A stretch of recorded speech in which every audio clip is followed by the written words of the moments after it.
Alright guys, and welcome back. Right, in the last episode we fitted this tuned C20XE engine into this Vauxhall Nova shell.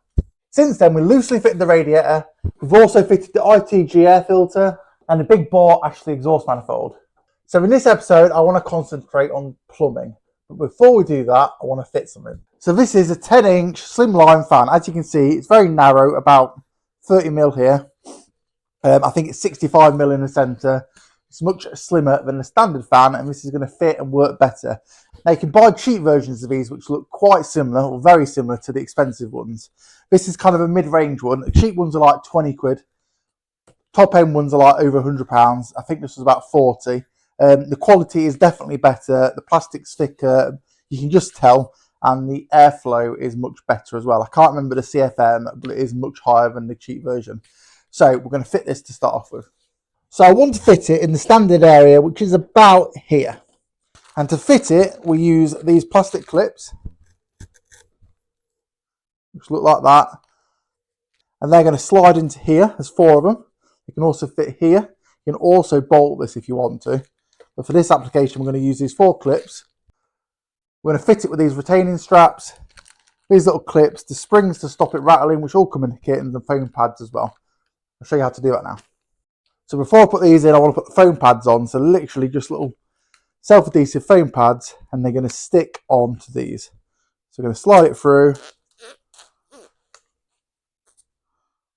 like so.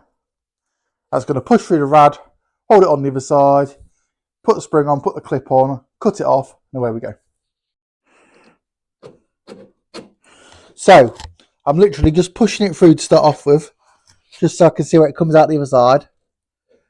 And I can slide the wire through like so. Once that's through, I'm going to put this self-adhesive pad on the other side.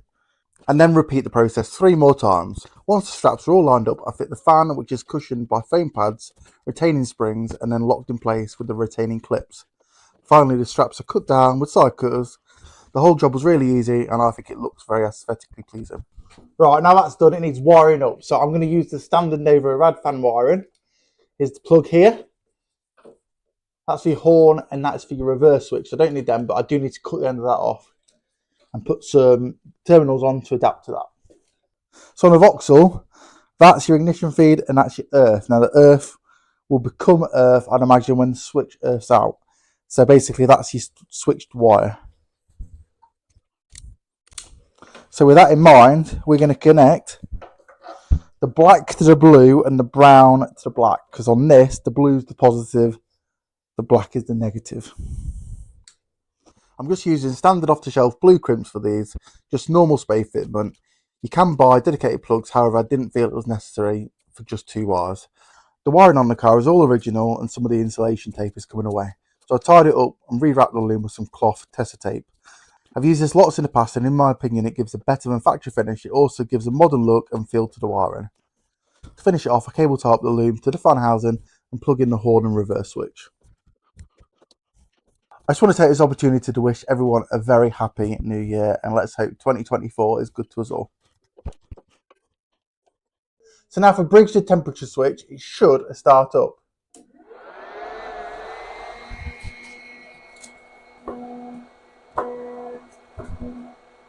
And as you can see, that is working perfectly. So from experience, when we get these aftermarket hoses, they often come a little bit too long. It's like they give you a little bit of extra just in case. So this top hose is about 1 inch too long.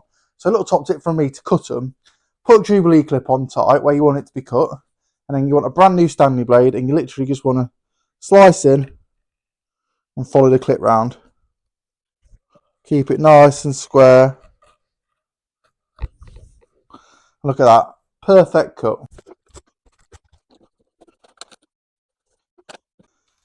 And a perfect fit. Now onto the bottom hose. And exactly the same, bottom hose just seems a bit too long for my liking. So I'm just going to cut it down a little bit.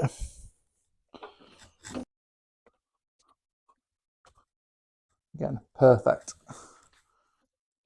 It fits much better now. A top tip from me is to use a quarter drive, 7mm socket and screwdriver handle when tightening hose clips. It's so much easier than a flat screwdriver and it won't slip. If required, you can also add extensions to get into the tight spots. The next hose comes out the rear plastic pipe from the water pump to the bottom hose and then connects to the header tank. I won't be fitting the tank properly as I'm awaiting a new aluminium one. Then it's the hose that comes out the right side of the cylinder head and goes to the right hand matrix pipe, followed by the left matrix pipe to the left side of the rear plastic pipe. I loosely fit the old header tank just to make sure everything lines up, then cut down and fit the new bleed hose that goes from the top of the rad to the header tank. Right, so that's all the coolant hoses on. I can't tighten the header tank up because we're waiting for a new one. Obviously, because this has got a throttle bodies, it doesn't have like a liquid cooled inlet manifold like the standard vehicle. So normally you would have like a pipe that comes through here, bleeds through the inlet manifold and then tees into this top hose here. We don't need to do that. So this is more like a traditional Nova would be. So yeah, really simple stuff to be fair. Not a lot to do. Much more simple than the turbo build. Right, next job. Finally, I fit the custom-made oil catch tank. This required screwing to the inner wing. Overall, the fit's pretty good and it's going to match the other side nicely once done. I cut down a piece of oil breather hose to link up the engine to the tank and fit the ITG oil breather filter. It's far from finished, but don't it look good? So there we go, guys. Plumbing is sorted. Now, I know it's been a shorter video than normal. However, I've just been really busy and I've not had a lot of time to get out here. So, hope this scratches your itch for now. Please remember to hit the subscribe button, hit the like button, and stay tuned for more. See you later, guys. Bye-bye.